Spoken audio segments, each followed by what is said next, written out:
മറ്റൊരു കാര്യം ഇന്നിവിടെ ഉണ്ടായ നിർഭാഗ്യകരമായ സംഭവമാണ്. സാർ, അങ്ങ് പറയുമ്പോഴും ഒരു കാര്യം അങ്ങയുടെ ശ്രദ്ധയിൽപ്പെട്ടില്ല എന്ന് തോന്നുന്നുണ്ട്.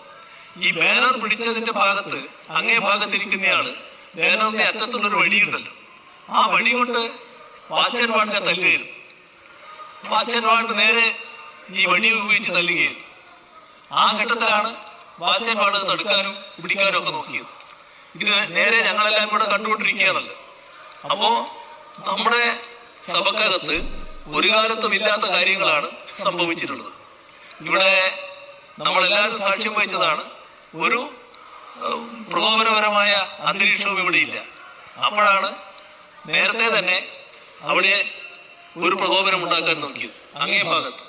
അങ്ങ് അത് ശ്രദ്ധയിൽപ്പെട്ടപ്പോഴാണ് അങ്ങ് സഭ നിർത്തിവെച്ച് തൽക്കാലം പിരിയുന്ന നിലയുണ്ടായത്. പിന്നീട് വീണ്ടും ഇതേ നില തന്നെ ഇവിടെ ആവർത്തിക്കാനുണ്ടായത്. സാർ, ഇത് ബോധപൂർവം കുഴപ്പം സൃഷ്ടിക്കാൻ വേണ്ടിയാണ്. നാട്ടിൽ ചെലവാകാത്ത കാര്യം, കോടതിയുടെ മുന്നിൽ ചെലവാകാത്ത കാര്യം, കോടതിയിൽ നിന്ന് ശക്തമായ അടി ഏറ്റപ്പോ ഇവിടെ വന്ന് ബഹളം വെച്ച് കാര്യങ്ങൾ നേടാനാണ് നോക്കിയത്.